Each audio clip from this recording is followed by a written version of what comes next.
మనము budget government నుంచి తెచ్చుకుందాం. బడ్జెట్ లేకపోతే ప్రైవేట్ ఆర్గనైజ్ తీసుకొచ్చి పూచి నాది గవర్నర్ గారు తీసుకొస్తారు. మనం చేయాల్సిన పని ఏంటంటే, నేను ఈరోజు నవీన్ గారిని రిక్వెస్ట్ చేయడం, మన స్కౌట్స్కి జవస్తత్వాలు తీసుకురావాలి. ప్రతి జిల్లాలో ప్రతి స్కూల్లో స్కౌట్స్ తీసుకురావాలి. అసలు మీ దగ్గర బుల్బుల్స్ మూడు సంవత్సరాల పిల్లలు కూడా చేసుకోవచ్చు. బుల్బుల్స్ చిన్న పిల్లలు ఇంకొకరు ఇవి తీసుకురావాలి. జస్ట్ ఇమాజిన్, ఈ హైదరాబాద్లో సంవత్సరానికి 3 లక్షల రూపాయలు ఇచ్చి ఎల్కేజీ యూకేజీ కిండర్ గార్టెన్ పిల్లలు చదివిస్తున్నారు. ఈ బుల్బుల్స్ గిల్బుల్స్ ప్రైవేట్ స్కూల్స్లో ఎందుకు చేయాలి?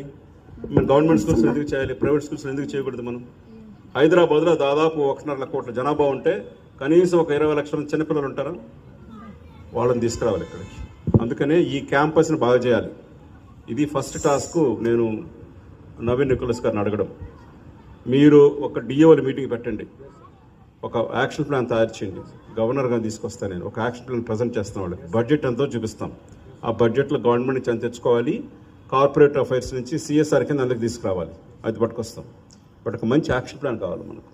ఓకే, తర్వాత కొత్తగా స్కౌట్ టీచర్స్ని తీసుకురావాలి. That's very very important. New scout teachers have to come. అసలు స్కౌట్స్ అంటే, నేను ఎప్పుడు స్కౌట్స్లో లేను, కానీ నాకు ఆ పాట వచ్చింది. ఎందుకంటే అదే ప్రేయర్ ఉండేది మాకు. ఆర్గనైజేషన్లో ఇప్పుడు దాదాపు 40,000 మంది ఎంతమంది ఉన్నారు స్కౌట్స్? మీకు 40,000 మంది స్కౌట్స్ ఉన్నారండి.